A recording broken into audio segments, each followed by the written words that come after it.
జిల్లా సూలూరుపేట మండలం ఈరోజు మొదటి రోజు పండుగ వాతావరణంలో ప్రారంభమైన రెవెన్యూ సదస్సులు సూలూరుపేట ఎమ్మెల్యే శ్రీమతి నెలవల విజయశ్రీ గారు ఈరోజు మన్నూరు పోలూరులో జరిగినటువంటి రెవెన్యూ సదస్సుకి ముఖ్య అతిథిగా హాజరయ్యారు.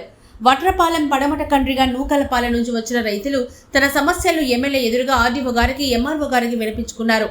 నూకలపాలెం నుంచి వచ్చిన రైతులు తమ సమస్యల్లో భాగంగా 33 ఎకరాల్లో మేత పోరంబోకుని కొంతమంది ఆక్రమించి కంచి వేసి ఉన్నారని, ఆక్రమణకు గురైనటువంటి భూమి ప్రభుత్వ రికార్డుల పరంగా పెరగడంగల్లో మేత పరంబగా నమోదు కాబడి ఉన్నది. కావున అగ్రవర్ణాల వారికి పట్టాలు ఇచ్చిన విషయాన్ని ఎమ్మెల్యే ఎదురుగా ఆర్డీఓ గారికి ఎంఆర్ఓ గారికి వివరించారు.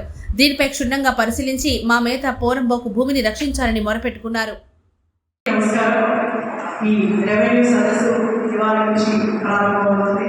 ఈ రెవెన్యూ సదస్సుకి విచ్చేసిన అధికారులకి, నాయకులకి, మీడియా మిత్రులకి, మండలంలోని వడ్రపాలెం ప్రజలందరికీ పేరు పేరున నమస్కారం తెలియజేస్తున్నాను. మన ముఖ్యమంత్రి నారా చంద్రబాబు నాయుడు గారు అందరికీ తెలిసిందే రెవెన్యూ మీద చాలా ఉన్నాయి. గత ప్రభుత్వంలో ల్యాండ్ టైటిలింగ్ యాక్ట్ అని తీసుకొచ్చి మీ భూమి మీకు కాకుండా అవుతుందేమో అన్న భయం ప్రతి ఒక్కరు గుర్తించారు.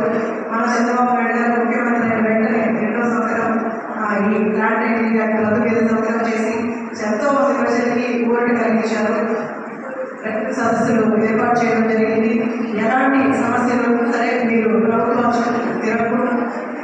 తిరిగి అలసిపోకూడదని మన చంద్రబాబు నాయుడు గారు ముఖ్యమంత్రి గారు అధికారులను ప్రభుత్వాన్ని మీ ముందుకు తీసుకొచ్చారు.